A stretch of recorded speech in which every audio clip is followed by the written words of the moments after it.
House of Healing.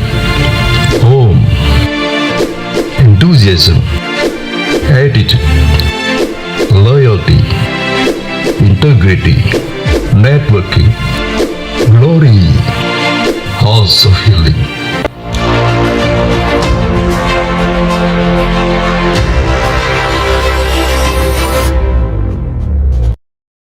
Shalom, selamat datang dan beribadah online bersama kami GBI Pondok Indah.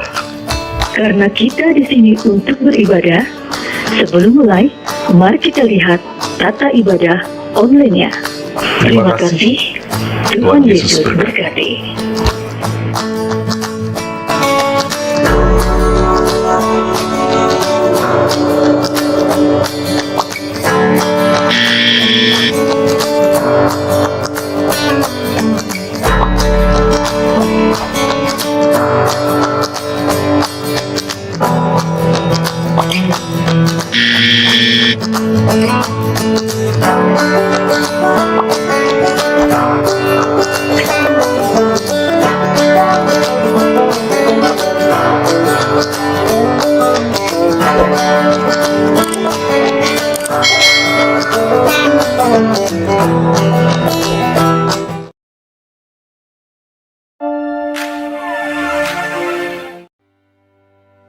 Shalom bagi Bapak Ibu Saudara-saudari yang memberikan persembahan perpuluhan atau bantuan sosial bisa memberikan melalui nomor-nomor rekening berikut ini.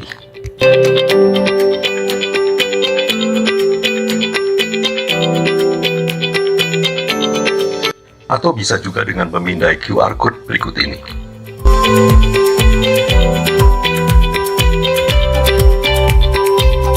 Setelah itu mohon mengirimkan tanda bukti transfer melalui WhatsApp untuk administrasi ke Ibu Yanti, Sekretariat.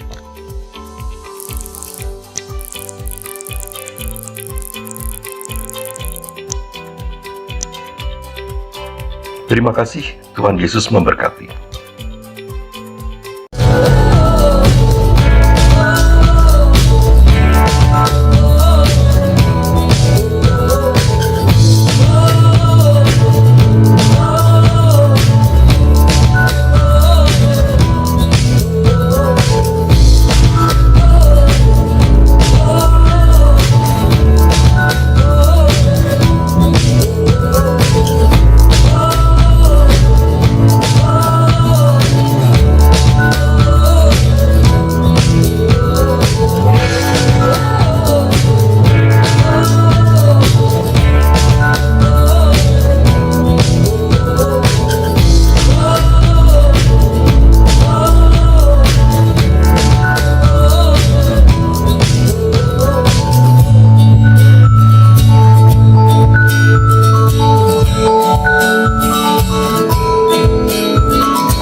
Apa yang dimaksud dengan Pentakosta ketiga?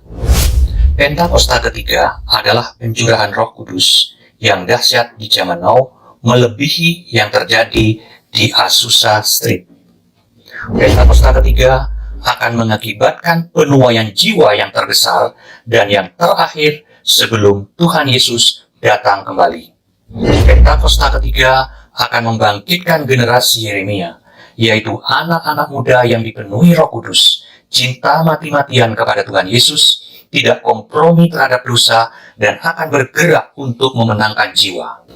Pentakosta ketiga lahir di Indonesia dan bergerak ke bangsa-bangsa. Gerakan ini dari timur ke barat dan akan kembali ke Yerusalem. Pentakosta ketiga akan memberikan kuasa untuk menyelesaikan amanat agung, dan setelah itu Tuhan Yesus datang kembali.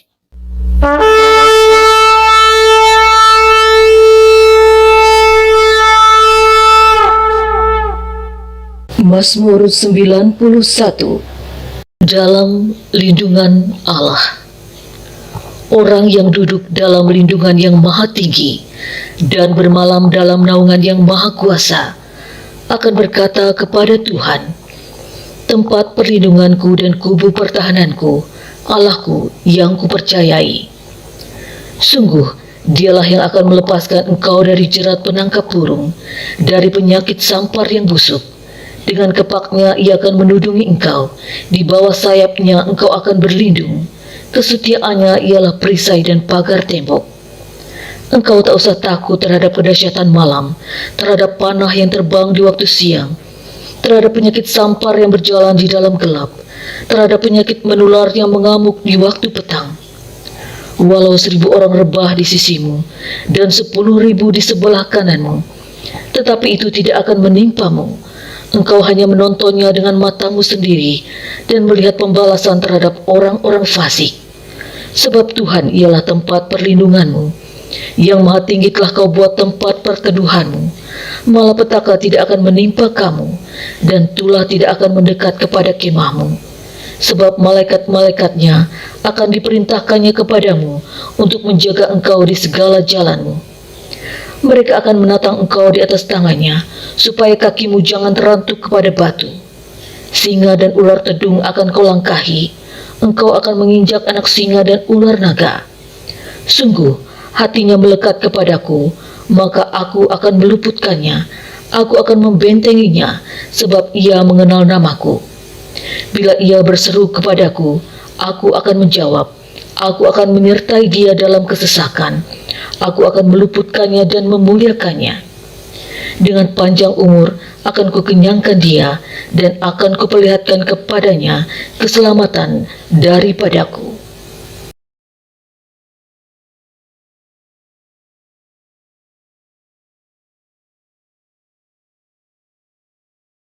Shalom saudara, dalam edisi Voice of Pentecost kali ini, kita akan membahas mengenai kekuatan bukan ketakutan. Dalam penelitian Northwestern Medicine mengidentifikasi bahwa amigdala merupakan bagian otak yang sangat berperan dalam proses ketakutan. Saat seseorang dihadapkan rasa takut, amigdala akan membangunkan sistem saraf di otak kita untuk memberi respon fight or flight. Respon inilah yang membuat kita waspada terhadap ancaman, di mana kita akan bersiap melawan bahaya yang membuat ketakutan atau melarikan diri dari ancaman tersebut. Dengan kata lain, paparan ketakutan sangat penting untuk mengembangkan daya tahan kita yang memungkinkan kita mampu mengatasi situasi yang tidak terduga. Pandemi COVID-19 adalah situasi yang penuh dengan ketidakpastian, sehingga tidak heran jika kita akan menemukan kesulitan melewati masa-masa ini. Tapi ingat, segala sesuatu yang terjadi di dunia ini pasti atas seizin Tuhan. Tuhan mempunyai rencana bagi setiap orang yang berserah kepadanya, dan Ia tidak akan membiarkan umatnya binasa. Ia menguji setiap umatnya dengan peristiwa untuk membangun dan membentuk kerohanian setiap kita. Sebagai orang percaya, seharusnya kita mampu mengendalikan rasa takut, bukan malah dikuasai oleh ketakutan. Pertanyaannya sekarang, bagaimana setiap orang percaya dapat menang dari ketakutan dan menjadikannya kekuatan? Yang pertama, alihkan pandangan dari masalah kepada Tuhan. Matius 8 ayat 25-26 berkata, "Maka datanglah murid-muridnya membangunkan dia, katanya, 'Tuhan, tolonglah, kita binasa.' Ia berkata kepada mereka, 'Mengapa kamu takut, kamu yang kurang percaya?' Lalu bangunlah Yesus menghardik angin dan danau itu. Maka danau itu menjadi teduh sekali. Kebanyakan dari mereka yang berada di dalam perahu ini adalah nelayan dan sudah terbiasa dengan situasi ombak maupun badai yang bisa datang kapanpun. Namun, angin ribut kala itu pasti sangatlah ekstrim, sehingga mereka menjadi sangat ketakutan dan berpikir bahwa mereka akan binasa. Hebatnya, Yesus dapat tidur di tengah-tengah angin ribut yang mengerikan seperti itu. Inilah yang seharusnya terjadi pada kita yang telah menjadi murid Yesus. Meskipun persoalan besar datang menderu, kita bisa tetap tenang dan tidak menjadi panik. Perlu diingat bahwa bukan apa yang masalah bisa perbuat terhadap kita, tapi apa yang Tuhan bisa lakukan atas kita. Tuhan Yesus juga mengalami rasa takut ketika ia berdoa di Taman Getsemani. Namun di dalam ketakutannya, ia tetap memandang kepada Bapa. Demikian juga seharusnya kita. Jika kita melihat ada seseorang yang sepertinya tidak takut apa-apa, mungkin orang itu bukannya tidak takut, tetapi dia sudah berhasil mengalahkan rasa takutnya. Yang kedua, tetap dalam hadirat Tuhan. Dalam Markus 6 ayat 49 sampai dengan 50 menceritakan, suatu malam para murid diguncang rasa takut setelah Yesus mengadakan mukjizat dengan memberi makan kepada lebih dari 5.000 orang. Tuhan meminta para murid berangkat terlebih dahulu ke Betsaida supaya dia dapat berdoa sendirian. Sepanjang malam itu, ketika para murid sedang bersusah payah mendayung melawan angin sakal, tiba-tiba mereka melihat Yesus berjalan di atas air. Para murid menjadi sangat ketakutan dan bahkan mengira Yesus adalah hantu. Saat Yesus mendekat kepada perahu dan murid-muridnya mendengar suaranya, "Tenanglah, aku ini, jangan takut." Maka badai reda dan ketakutan pun diusir. Setelah Yesus naik ke perahu, angin kencang tiba-tiba berhenti dan mereka dapat melanjutkan perjalanan hingga tiba di pantai dengan selamat. Ketika Tuhan hadir dalam hidup setiap orang percaya, maka semua badai hidup yang membuat ketakutan akan diubah menjadi damai sejahtera dan kekuatan. Rasul Paulus menasehati dalam 2 Timotius 1 ayat 7, sebab Allah memberikan kepada kita bukan roh ketakutan, melainkan roh yang membangkitkan kekuatan, kasih, dan ketertiban. Dari ayat ini, kita belajar bahwa Roh Kudus memberikan kita damai sejahtera dan mengusir roh ketakutan di dalam setiap orang percaya yang tetap tinggal di dalam hadirat Tuhan. Yang ketiga, melangkah maju bersama Tuhan. Pemazmur menulis, Tuhan menetapkan langkah-langkah orang yang hidupnya berkenan kepadanya. Mazmur tersebut selanjutnya memberikan gambaran indah tentang pemeliharaan Allah yang setia atas siapapun yang mau berjalan bersamanya. Taurat Allahnya ada di dalam hatinya, langkah-langkahnya tidak goyah. Melangkah maju bersama Tuhan menunjukkan bahwa tanpa Tuhan seseorang tidak dapat berbuat apa-apa. Melangkah maju bersama Tuhan mempunyai implikasi bahwa Tuhan terlibat dalam semua aspek kehidupan. Ia yang memegang kendali penuh atas kehidupan kita. Bila kita selalu melibatkan Tuhan dalam keseharian kita, maka kita akan semakin kuat dan apa saja yang kita kerjakan pasti berhasil. Kesadaran akan penyertaan Tuhan akan memberikan rasa aman dan damai sejahtera yang akan menghilangkan segala ketakutan. Sebagai manusia, wajar bila kita mengalami ketakutan, tapi jangan sampai kita dikuasai oleh ketakutan tersebut, sebab kita bisa mengubah ketakutan menjadi kekuatan, yaitu dengan cara fokus kepada Tuhan, bukan kepada masalah, sehingga kita bisa tetap tinggal di dalam hadirat Tuhan dan mampu melangkah maju, karena Tuhan ada beserta kita. Saudara, untuk penjelasan lebih lengkapnya dari tim teologi kami, jangan lupa buka link yang ada di atas atau scan QR Code yang tersedia. Salam integritas, Tuhan Yesus memberkati.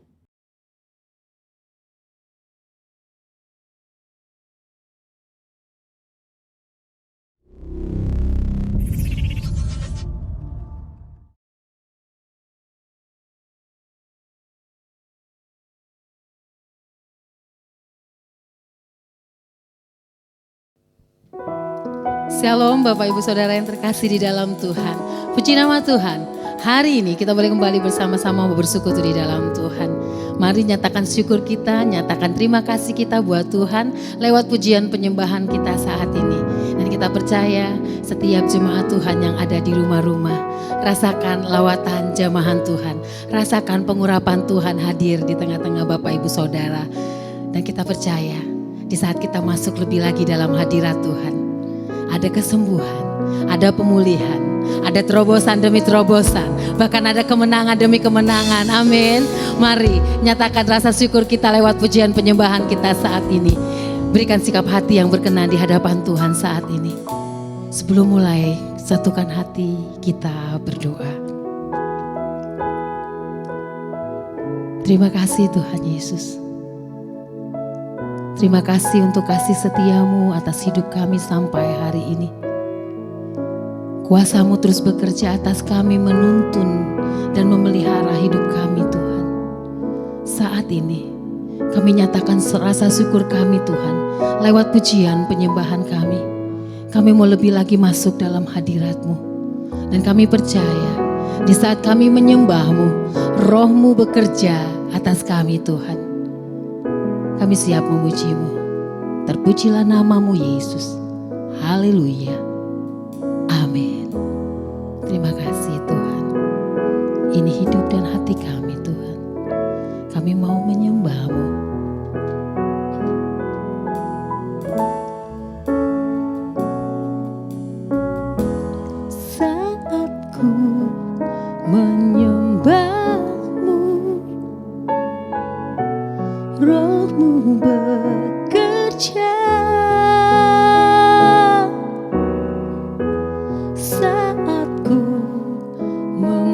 memujimu, kau bertata di atas pujian.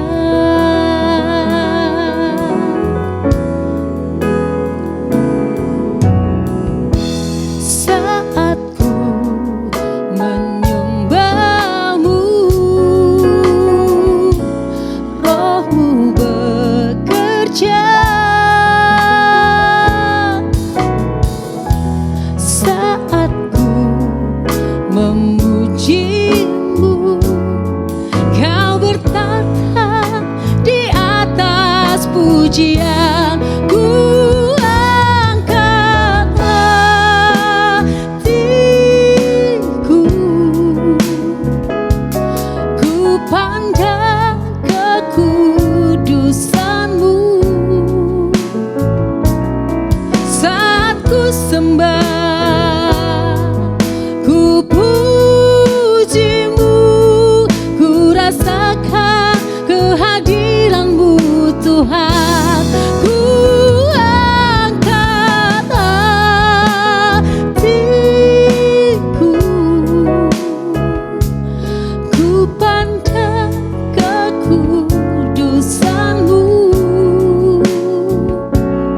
Saat ku sembah, ku pujimu, ku rasakan kehadiranmu Tuhan.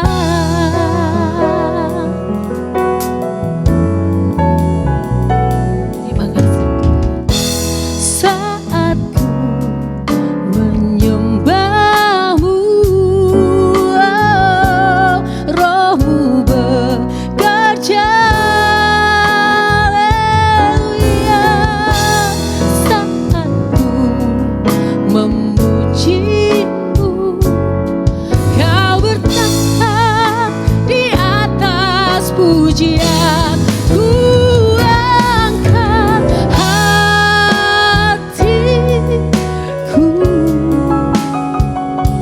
ku pandang kekudusanmu.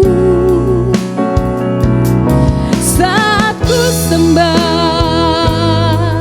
ku pujimu, ku rasakan kehadiranmu Tuhan.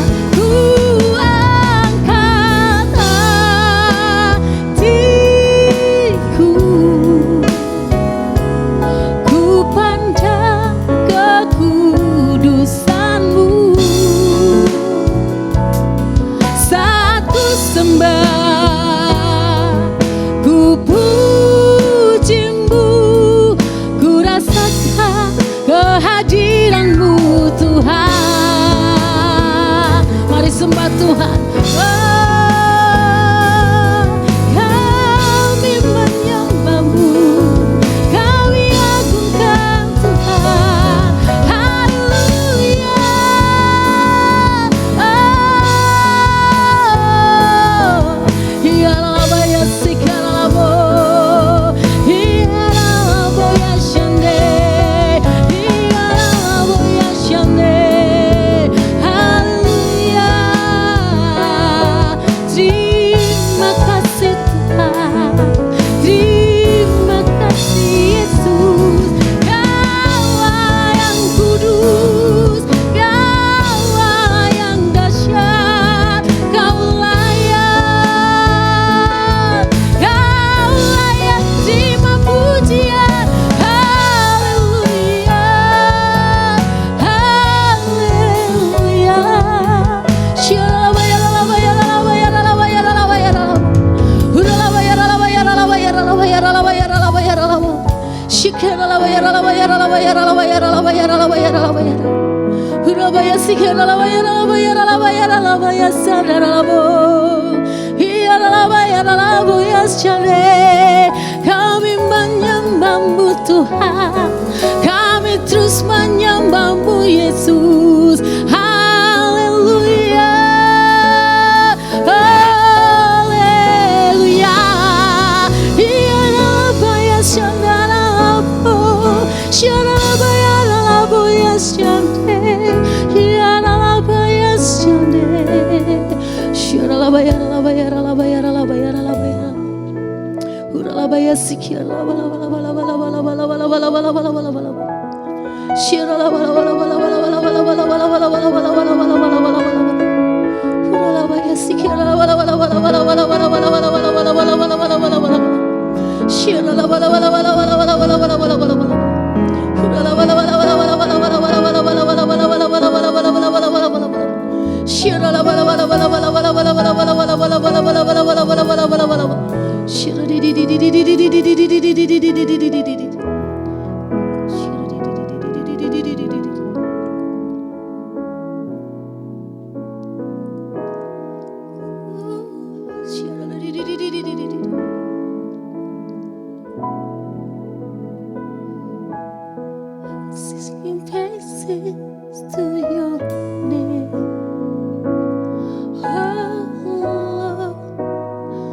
Tuhan Yesus, sorakan haleluya.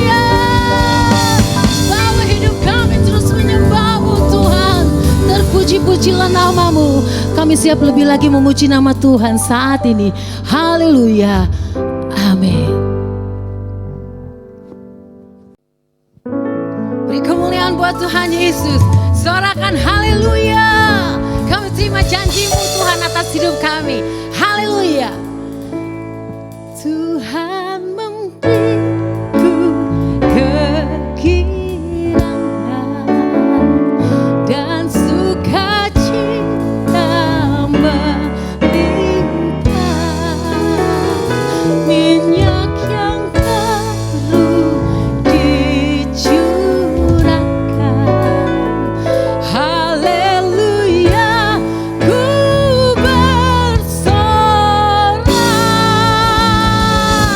Haleluya. Terima kasih Tuhan untuk setiap janji-Mu yang digenapi atas hidup kami.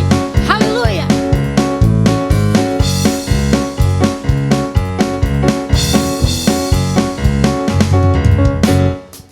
Ku terima janji Allah bagi kaum Yehuda, umat yang berdoa, memuji dan menyembah. Inilah saat yang dinanti, firman Allah telah digenapi. Kulihat penuaian terjadi yang melanda seluruh bumi. Ku terima janji Allah bagi kaum Yehuda, umat yang berdoa, memuji dan menyembah. Inilah saat yang dinanti, firman Allah telah digenapi. Kulihat penuaian terjadi yang melanda seluruh bumi. Tuhan memberiku kegirangan dan sukacita melimpah, minyak yang baru dicurahkan. Haleluya, ku bersorak. Tuhan memberiku kegirangan dan sukacita melimpah, minyak yang baru dicurahkan. Haleluya, ku bersorak. Haleluya. Biar kami terus memuji-Mu Tuhan, biar kami terus bersorak akan nama-Mu. Terima janji Allah bagi kaum Yehuda, umat yang berdoa, memuji dan menyembah. Inilah saat yang dinanti, firman Allah telah digenapi. Kulihat penuaian terjadi yang melanda seluruh bumi. Tuhan memberiku kegirangan dan sukacita melimpah, minyak yang baru dicurahkan. Haleluya, ku bersorak. Tuhan memberiku kegirangan dan sukacita melimpah, minyak yang baru dicurahkan. Haleluya, ku bersorak. Tuhan memberiku kegirangan dan sukacita melimpah, minyak yang baru dicurahkan. Haleluya, ku bersorak. Tuhan memberiku kegirangan dan sukacita melimpah, minyak yang baru dicurahkan. Haleluya, ku bersorak. Haleluya, ku bersorak. Haleluya, ku bersorak.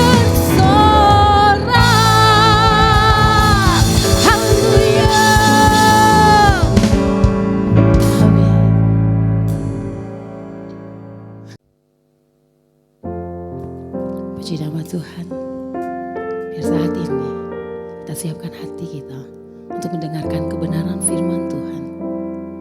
Terima kasih Tuhan, kebenaran firman-Mu yang terus membentuk hidup kami, kebenaran firman-Mu yang terus memperbaharui hidup kami Tuhan.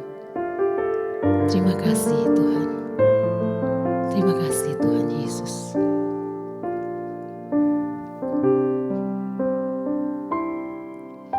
Bagaikan bejana siap dibentuk, demikian hidupku di tangan-Mu. Dengan urapan kuasa Roh-Mu, ku dibaharui selalu. Jadikan ku Allah dalam rumah-Mu, inilah hidupku di tangan-Mu. Bentuklah seluruh kehendak-Mu, pakailah sesuai rencana-Mu.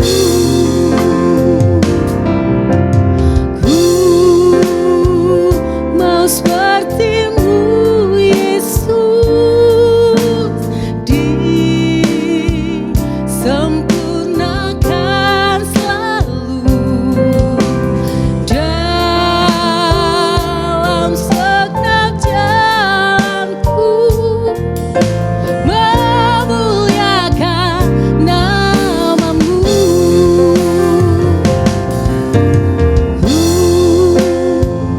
Mau seperti-Mu Yesus, disempurnakan selalu dalam segenap jalanku, memuliakan nama-Mu.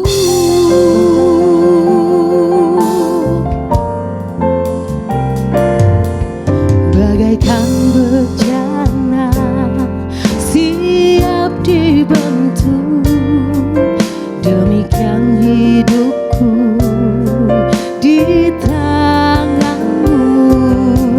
Dengan urapan kuasa Roh-Mu, ku dibaharui selalu.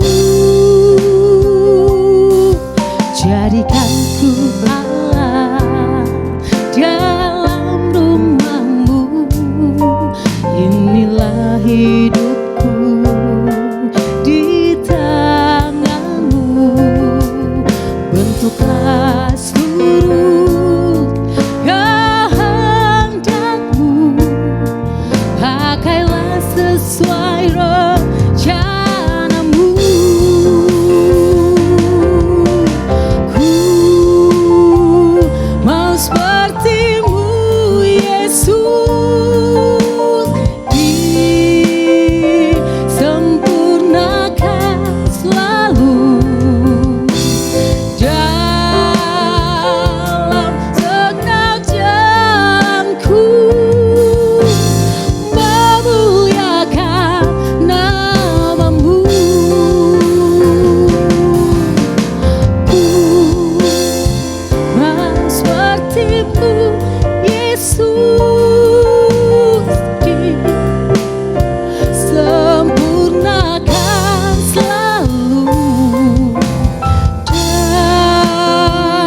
Shalom Jemaat GBI Pondok Indah Rayon 1A yang saya kasihi dalam Tuhan Yesus Kristus. Senang sekali kita bisa ketemu di ibadah online pada hari ini. Saya berterima kasih kepada Bapak Gembala, Bapak Pendeta James Selo Pranoto yang telah mengundang saya untuk bisa membagikan kebenaran firman Tuhan kepada saudara-saudara. Hari ini saya akan berbicara tentang keluarga adalah tempat utama pembentukan karakter. Saudara-saudara yang kekasih, apa sih tujuannya Tuhan membentuk sebuah keluarga? Pasti Tuhan punya tujuan yang jelas. Dan ternyata salah satu tujuannya Tuhan membentuk keluarga adalah Tuhan mau supaya melalui keluarga, karakter anggota keluarga itu terbentuk. Cuma sayang sekali pada zaman now ada banyak keluarga yang telah melupakan tujuan Tuhan yang mulia ini. Kenapa? Karena pada zaman now ada banyak keluarga zaman now menjadikan sukses, berhasil sebagai tujuan keluarganya. Makanya coba lihatlah, pada zaman now orang tua mengajarkan anak-anaknya, "Nak, kamu itu harus rajin belajar ya. Kamu itu harus kerja keras ya. Supaya nanti kalau kamu besar, kamu bisa sukses, kamu bisa berhasil, kamu bisa menjadi orang kaya." Saudara-saudara, apakah salah kalau kita menjadi keluarga yang sukses? Tidak salah, saudaraku. Cuma kesuksesan tanpa karakter, maka kesuksesan, keberhasilan itu akan berakhir dengan cara yang menyakitkan. Itulah sebabnya kita harus menambahkan karakter di dalam kehidupan keluarga kita. Kita harus belajar pengalaman dari Raja Saul. Raja Saul itu raja yang berhasil. Coba bayangkan, dia adalah raja pertama dari orang Israel. Tuhan yang memilih dia, dan Nabi Samuel secara khusus datang kepadanya mengurapi dia. Dan waktu dia menjadi raja Israel, saudara, dia itu adalah raja yang berhasil. Dan dia berlimpah dengan kekayaan, dan dia juga penuh dengan kekuasaan. Cuma sayang, Raja Saul ini tidak punya karakter yang baik. Dia iri, dia cemburu, dia dengki kepada Daud. Padahal Daud itu hanya seorang pemuda penggembala domba biasa saja. Cuma karena gara-gara Daud berhasil mengalahkan Goliat, lalu kemudian rakyat mulai memuji-muji Daud, dan akhirnya Raja Saul iri kepada Daud. Dan saudaraku, begitu irinya, begitu cemburunya, sampai-sampai dia ingin membunuh Raja Daud, dia ingin membunuh Daud. Bukan hanya itu, saudaraku, tapi Raja Saul juga ini merasa terancam bahwa Daud nanti akan menggantikan posisinya, merebut posisinya menjadi raja. Padahal Daud tidak pernah punya ambisi untuk itu. Daud punya kesempatan 2 kali loh untuk membunuh Raja Saul, tapi Daud tidak menggunakan kesempatan itu karena Daud menyadari bahwa Saul itu orang yang diurapi oleh Tuhan. Tapi karena Saul memang punya karakter yang tidak baik, dia tidak bisa melihat hal seperti ini. Dia ingin membunuh Daud. Jadi sudah lihat, orang kalau tidak punya karakter yang baik, maka matanya terbutakan, ditutup, tidak bisa melihat kebaikan orang lain. Nah, karakter buruk yang lain daripada Raja Saul adalah dia itu kurang taat sama Tuhan. Satu hari Tuhan perintahkan dia untuk memusnahkan, membasmi semua orang Amalek. Kenapa? Karena orang Amalek inilah yang paling banyak mengganggu bangsa Israel. Waktu bangsa Israel keluar dari tanah Mesir menuju ke tanah perjanjian. Jadi Tuhan perintahkan Raja Saul untuk membasmi, memusnahkan semua bangsa Amalek, bahkan sampai harta bendanya. Tapi Raja Amalek tidak dibunuh oleh Raja Saul. Dan bukan hanya itu, juga binatang-binatang, yang hewan-hewan yang gemuk-gemuk, yang tambun-tambun itu dirampas oleh Raja Saul, tidak dimusnahkan oleh Raja Saul. Lihat, Raja Saul dia kurang taat kepada Tuhan. Akibatnya adalah Tuhan kemudian menolak Raja Saul menjadi Raja Israel selama-lamanya. Dan saudara lihat, karena Saul tidak punya karakter yang baik, maka dia berakhir pada hal-hal yang menyakitkan. akhir hidupnya dia itu bunuh diri dan Tuhan meninggalkan Saul pada akhir hidupnya. Saudara, ini contoh bagi kita betapa pentingnya kita memiliki karakter. Karakter itu akan membuat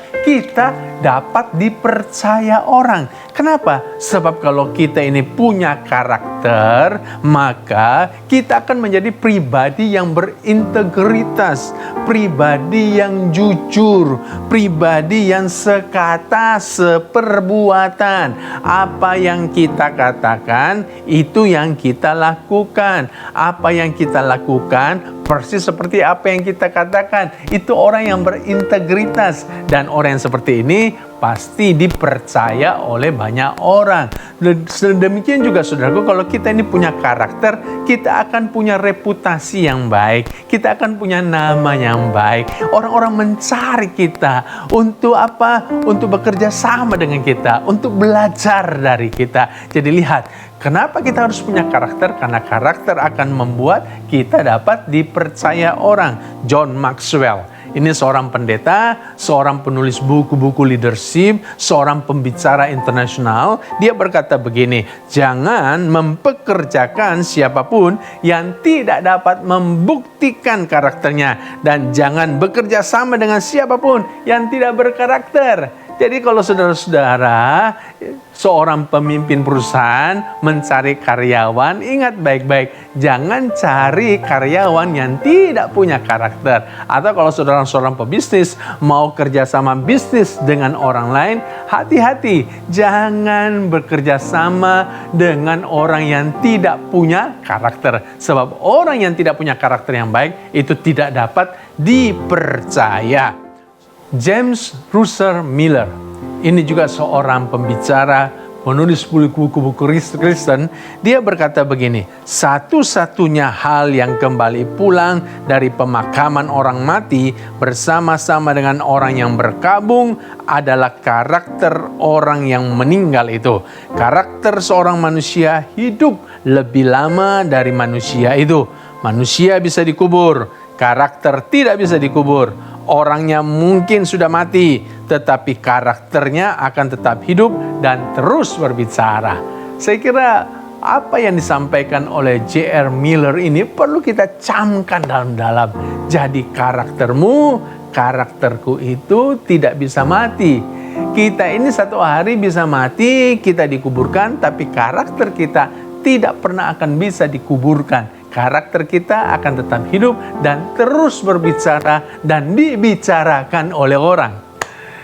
Kalau saudara tidak punya karakter yang baik, nanti ketika saudara mati, maka orang kalau ketemu istrimu, atau ketemu suamimu, atau ketemu anak-anakmu, mereka akan berbisik-bisik, kasihan ya, itu suaminya itu mata keranjang, kasihan ya, itu papanya itu tukang tipu, kasihan ya, itu engkongnya dulu, itu playboy. Wah saudara-saudara, coba lihat. Saya percaya kita tidak mau meninggalkan nama buruk seperti itu. Kasihan nanti keturunan-keturunan kita. Kasihan nanti pasangan kita. Mereka akan dibully orang hanya gara-gara kita tidak punya karakter yang baik selama kita hidup. Nah karena itu, pada waktu kita masih hidup sekarang ini, milikilah karakter yang baik. Supaya nanti waktu kita sudah mati, maka kita punya karakter akan terus berbicara, dibicarakan orang, dan yang dibicarakan orang itu adalah karakter-karakter yang baik.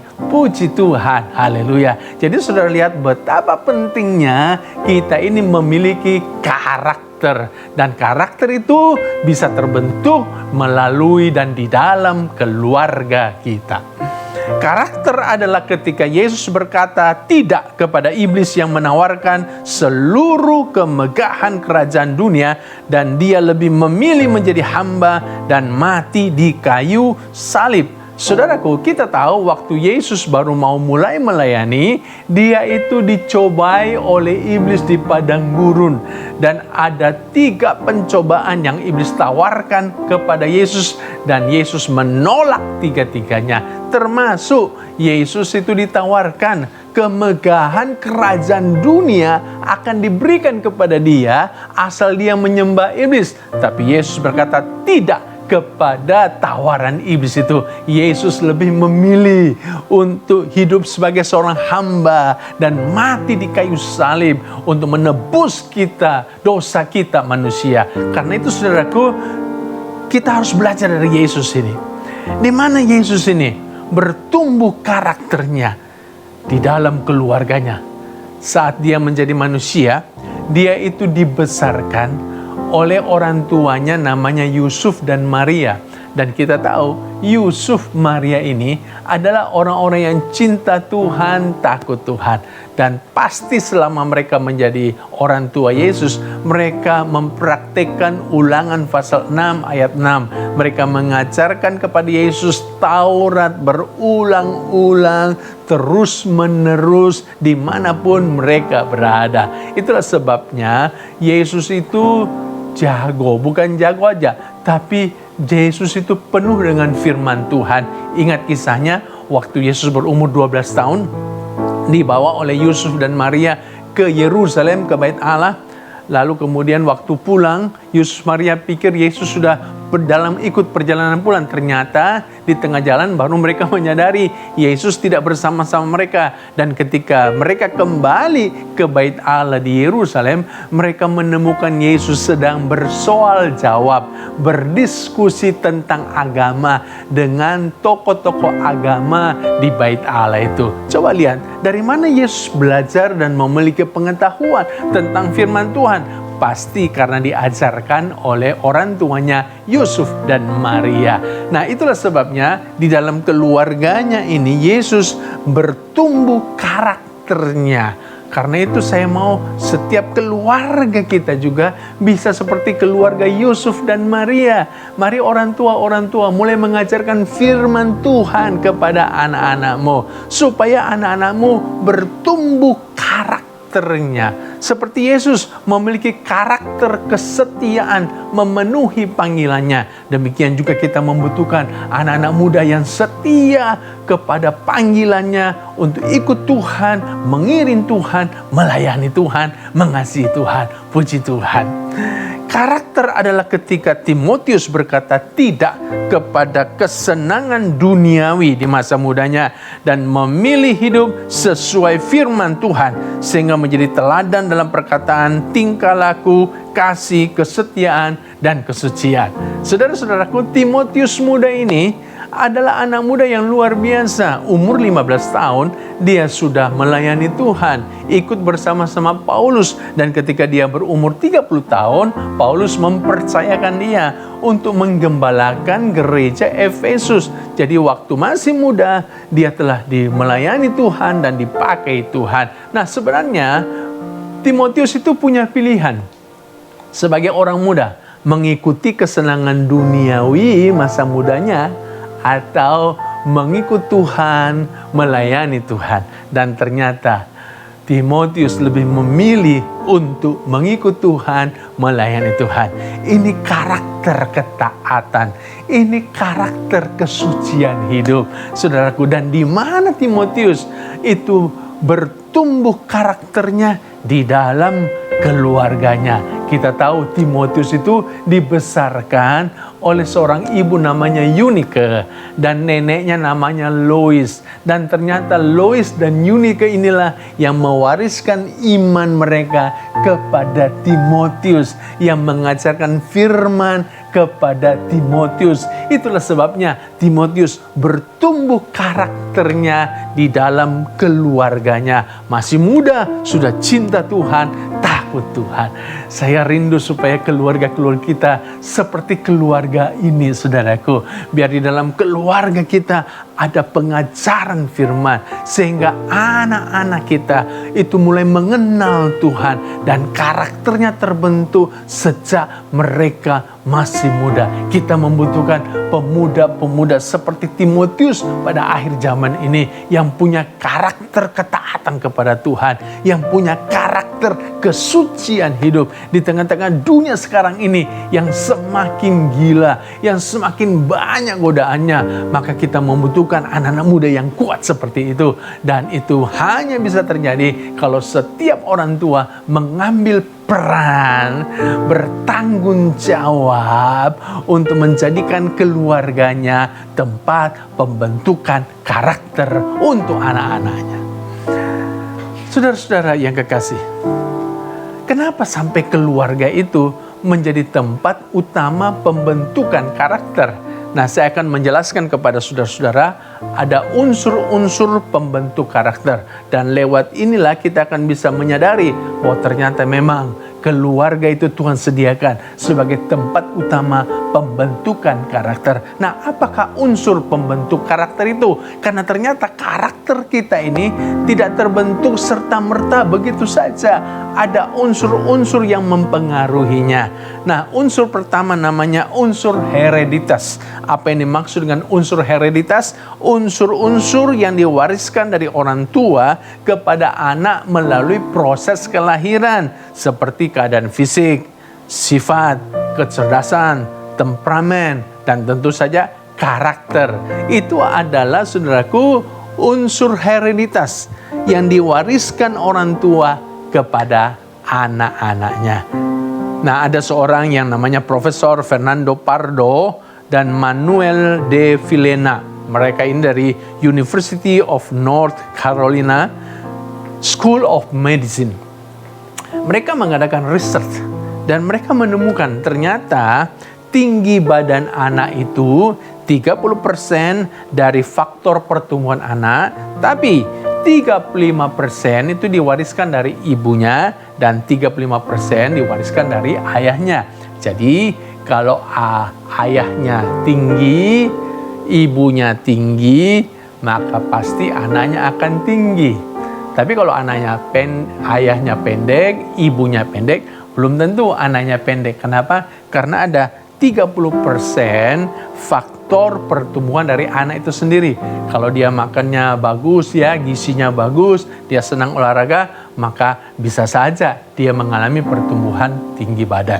Nah, sifat itu 70% dari ayah. Karena itu setiap ayah harus benar-benar memperbaiki sifatnya, memperbaiki karakternya, harus betul-betul bertobat, berubah, supaya karakter baik yang kau wariskan kepada anak-anakmu, sifat-sifat baik yang kau wariskan kepada anak-anakmu. Makanya saya dorong setiap bapak-bapak, ikutlah gerakan Bapak Sepanjang Kehidupan. Ini gerakan pembapaan yang ada di dalam Gereja Bethel Indonesia. Saudaraku, tanggal 30 Juni nanti kita akan mengadakan konferensi Bapak Sepanjang Kehidupan. Pembicaranya itu ada 4 orang. Yang pertama adalah Casey Carsten. Ini pendeta dari Afrika Selatan. Beliau ini adalah ketua dari World Need a Father, sebuah gerakan pembapaan dunia. Yang kedua adalah pendeta Rubin Adi Abraham. Beliau ini adalah ketua sinode, ketua umum sinode gereja kita. Yang ketiga adalah pendeta Dr. Duijo. Beliau ini adalah founder daripada gerakan Bapak Sepanjang Kehidupan. Dan yang terakhir adalah saya sendiri. Jadi kami berempat akan berbicara di konferensi ini. Saya dorong saudara-saudara untuk bisa ikut konferensi ini, saudaraku, online dan onsite. Online-nya bisa saudara nanti ikuti free, gratis melalui channel YouTube official Sinode Gereja Bethel Indonesia. Tapi yang mau ikut onsite bisa silahkan nanti mendaftar dan saudara bisa ikut di Gereja Bethel Indonesia Eklesia Taman Semanan Indah. Puji Tuhan, itu sedikit iklan buat saudara-saudara ya. Nah, kita rindu supaya setiap bapak-bapak mengalami perubahan karakter. Karena itu bisa dia wariskan nanti kepada anak-anaknya. Mengenai kecerdasan, ternyata 50-60% itu diwariskan dari ibu. Karena itu nih, jomblo-jomblo, pria-pria yang menyadari bahwa IQ-mu sedikit jongkok, cenderung tiarap, maka untuk memperbaiki keturunan, carilah gadis-gadis yang IQ-nya, ya, calon istri yang IQ-nya agak bagus, ya. Jangan hanya lihat mukanya, parasnya cantik, tapi otaknya kosong, saudaraku, ya. Jadi carilah yang punya IQ yang cerdas, supaya keturunanmu itu bisa jadi orang-orang yang cerdas. Wajah ternyata 50% diwariskan dari ayah dan 50% diwariskan dari ibu. Jadi itu unsur-unsur hereditas secara fisik. Tapi secara karakter juga ternyata diwariskan oleh orang tua kepada anak-anaknya. Karena itu bapak dan ibu hari ini harus benar-benar bertobat. Miliki karakter yang baik supaya kau bisa mewariskannya kepada anak-anakmu. Nah, ada sebuah cerita, ya. Ada sebuah cerita tentang artis Marilyn Monroe. Dia adalah artis yang terkenal tahun 40-an sampai 60-an dan juga terkenal cantik. Dan juga ada seorang namanya Albert Einstein. Dia seorang ilmuwan yang cerdas, IQ-nya luar biasa tinggi, tapi mukanya nggak terlalu ganteng. Satu hari Marilyn Monroe ini berfantasi, bercita-cita mau nanti menikah dengan Albert Einstein. Tujuannya apa? Supaya nanti kalau dia menikah dengan Einstein, dia akan punya keturunan yang mukanya cantik seperti Marilyn Monroe, otaknya cerdas seperti Albert Einstein. Nah, Albert Einstein ketika tahu hal ini, lalu dia berkata begini, oh enggak, kecerdasan itu diwariskan dari ibu. Nah, kalau nanti saya menikah sama Marilyn Monroe, saya khawatir nanti anak-anak kami mukanya jelek kayak saya, otaknya kosong kayak Marilyn Monroe. Saudara-saudara, ini cerita saja, ya. Nah, jadi saudara lihat, unsur hereditas, pewarisan, itu ternyata sangat penting sekali. Dan itu terjadi di dalam keluarga. Karena itu penting keluarga kita perhatikan. Yang kedua adalah unsur lingkungan. Lingkungan juga bisa mempengaruhi terbentuknya karakter seseorang. Karena itu saudara harus mencari lingkungan pergaulan yang baik dari orang-orang yang punya kebiasaan yang baik dan karakter yang positif, supaya kau ikut terpengaruh punya karakter yang positif. Dan tentunya ini sangat penting kita perhatikan, rumah kita harus menjadi lingkungan yang positif bagi pertumbuhan karakter anak kita, istri kita, suami kita. 1 Korintus 15 ayat 33 berkata, jangan kamu sesat, pergaulan yang buruk merusakkan kebiasaan yang baik. Lihat, pergaulan buruk, lingkungan yang buruk, itu bisa merusakkan kebiasaan yang baik. Ayat ini juga mau memberikan perhatian, peringatan buat kita. Hati-hati, ya. Kenapa? Karena ternyata daya tarik itu pergaulan yang buruk lebih kuat daripada kebiasaan yang baik. Jadi kalau ini ada banyak orang kan suka berpikir gini, ya, karena dia cinta Tuhan, takut Tuhan, lalu dia jatuh cinta sama mungkin pria atau wanita yang belum percaya Tuhan, yang karakternya jelek, lalu dia berkata begini, nggak apa-apalah, nanti saya akan doakan dia, saya akan injili dia, pasti nanti dia bisa bertobat.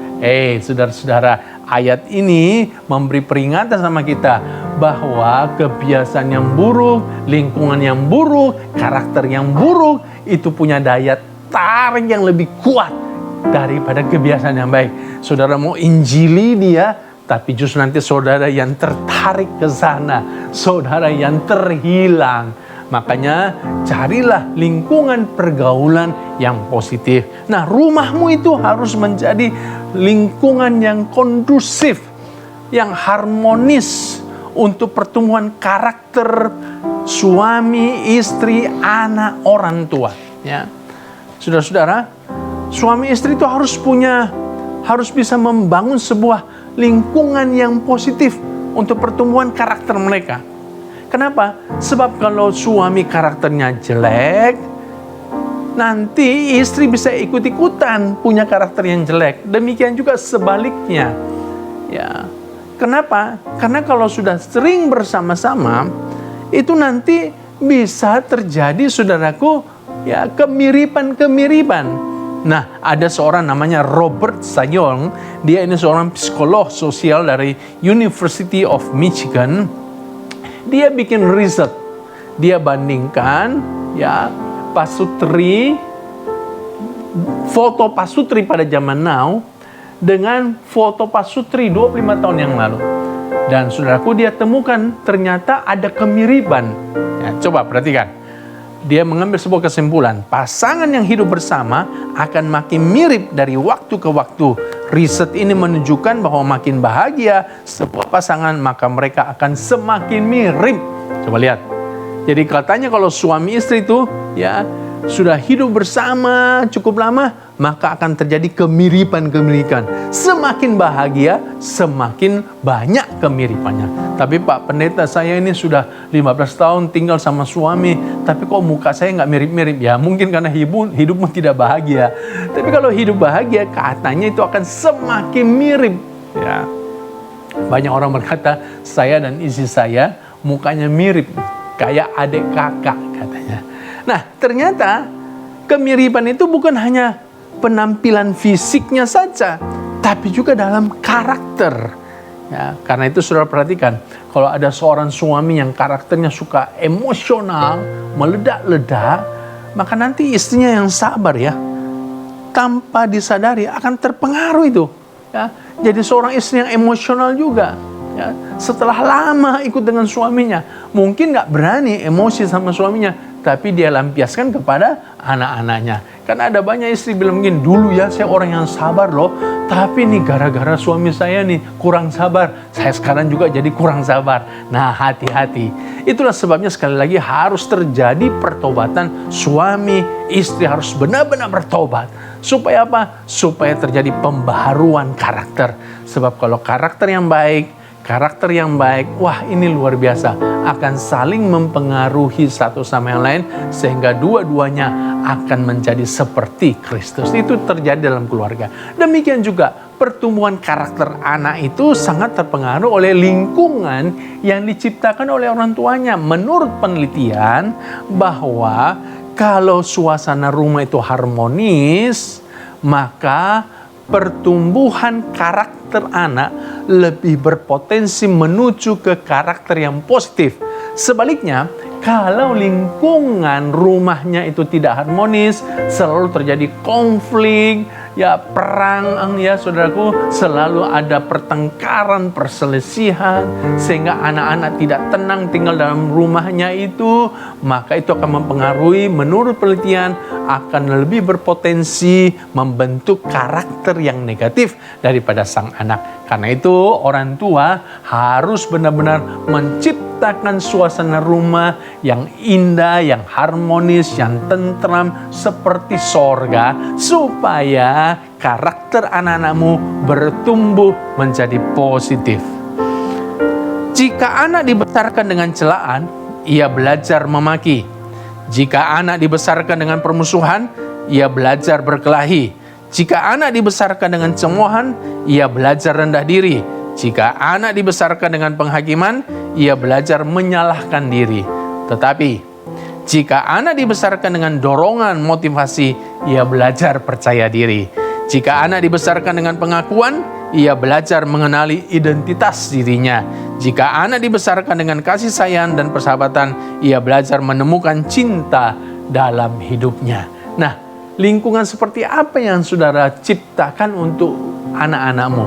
Lingkungan penuh cemoohan, penuh celaan, permusuhan, atau penuh penghakiman, atau lingkungan yang penuh dorongan, motivasi, lingkungan yang penuh pengakuan, papa bangga sama kamu, mami sayang sama kamu, lingkungan yang penuh dengan kasih sayang, persahabatan.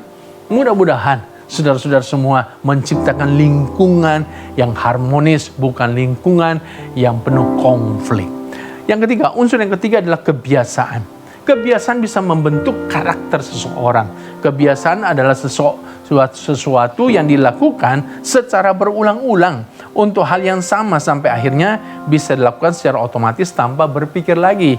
Ya, kalau saudara biasa ya keluar rumah langsung belok kiri, keluar rumah belok kiri, ya. Nanti lama-lama saudara, walaupun mau belok kanan, tapi saudara tetap belok kiri. Kenapa? Itu namanya kebiasaan. Nah, kebiasaan itu bisa membentuk karakter kita.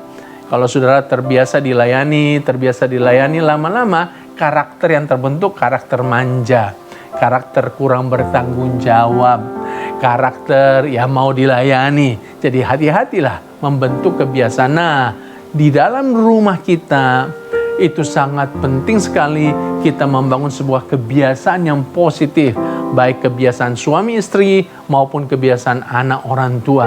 Bangunlah sebuah kebiasaan yang positif supaya apa? Terbentuk karakter yang positif untuk setiap anggota keluarga kita.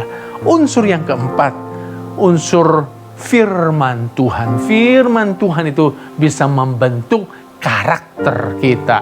2 Timotius 3 ayat 16 berkata, segala tulisan yang diilhamkan Allah. Apa itu segala tulisan yang diilhamkan Allah? Itulah Alkitab, itulah firman Tuhan. Memang bermanfaat untuk mengajar, menyatakan kesalahan, memperbaiki kelakuan, dan untuk mendidik orang dalam kebenaran.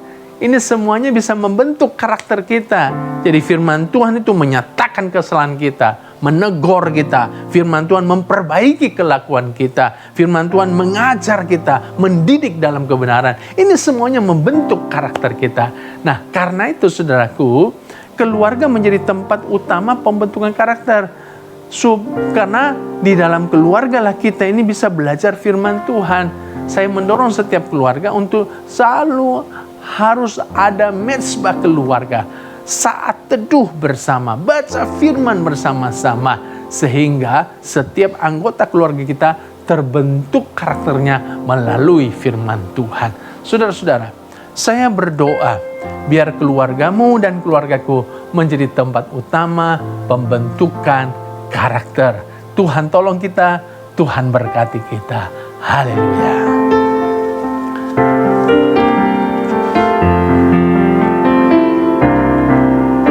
Bersama keluargaku melayani Tuhan, bersatu selamanya mengasihi Engkau.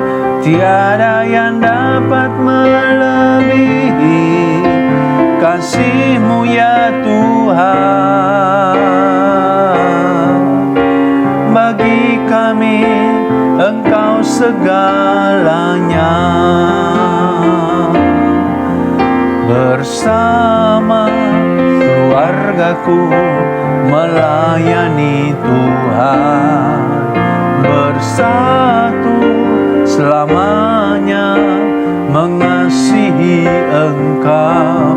Tiada yang dapat melebihi kasih-Mu ya Tuhan. Bagi kami Engkau segalanya. Kami bersyukur Tuhan untuk khotbah hari ini yang mengingatkan kami betapa pentingnya kami menjadikan keluarga kami menjadi tempat pembentukan karakter suami, istri, anak, orang tua. Ampuni kami kalau selama ini kami lupa pada hal yang penting ini. Kami begitu sibuk untuk mendorong anak kami sukses, berhasil. Kami begitu sibuk untuk mengejar karier dan prestasi, sampai-sampai kami lupa untuk membentuk karakter dalam keluarga. Oh Tuhan, terima kasih untuk teguran ini. Kami simpan firman-Mu dalam hati kami. Kami merenungkannya siang dan malam, dan kami mempraktekkannya dalam kehidupan kami. Dalam nama Yesus yang percaya katakan amin. Amin. Puji Tuhan.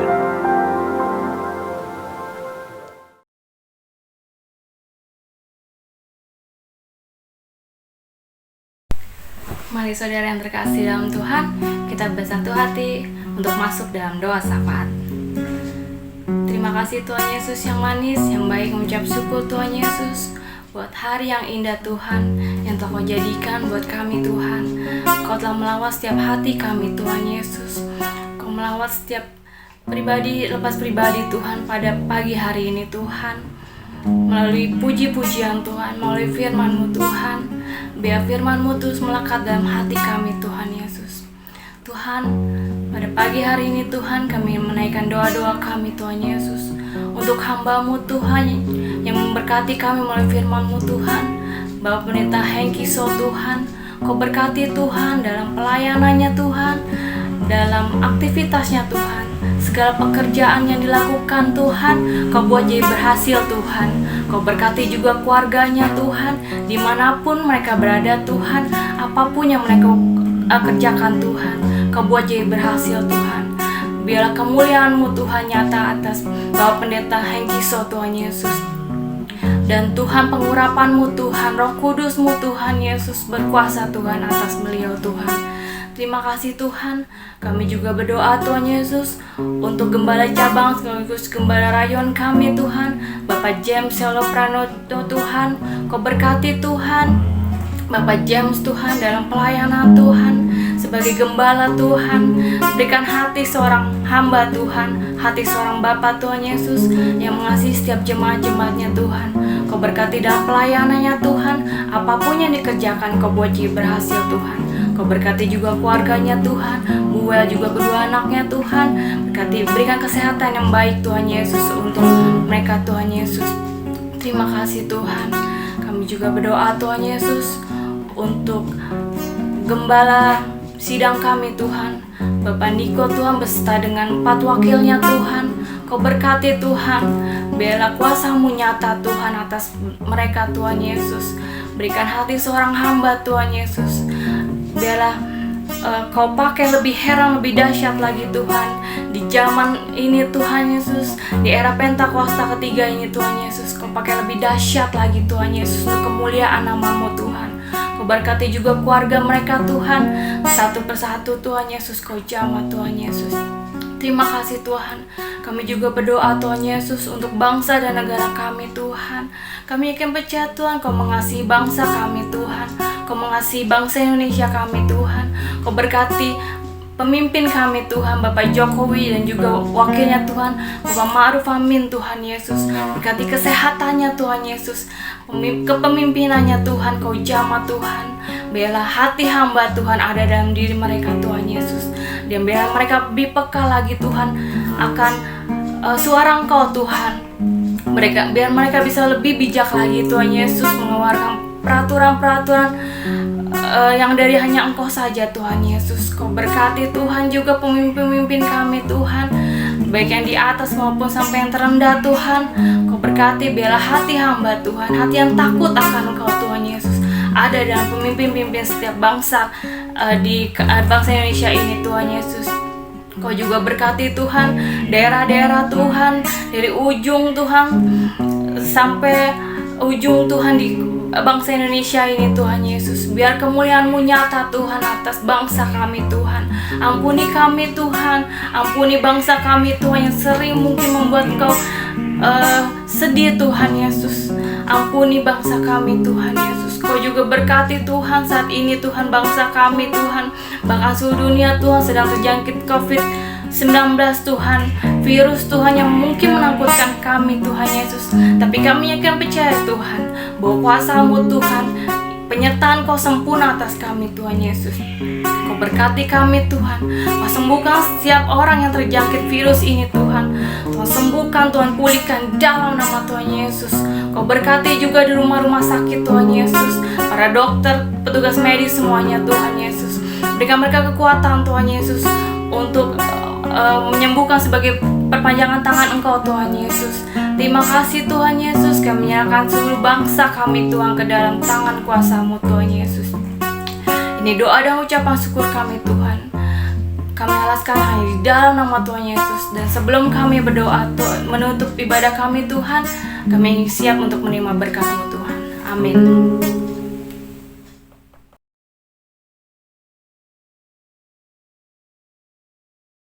Biar saat ini kami siap menerima berkat-Mu Tuhan. Mari angkat kedua tangan kita yang kudus di hadapan Tuhan. Kekasih-kekasih Tuhan, terimalah berkat damai sejahtera dan sukacita yang daripada Bapa Surgawi. Kasih karunia Allah yang berlimpah-limpah di dalam anak yang tunggal Tuhan Yesus Kristus. Dengan persekutuan yang manis dengan Roh Kudus menyertai setiap hamba-hamba-Mu ya Tuhan. Terima kasih mulai hari ini sampai kita semua dijemput bersama-sama di awan-awan yang permai, bahkan sampai kekal selama-lamanya. Dan kita semua yang percaya dan penuh pengharapan, mari kita katakan bersama-sama, amin. Puji Tuhan, terima kasih. Tuhan Yesus memberkati kita semua. Haleluya, amin.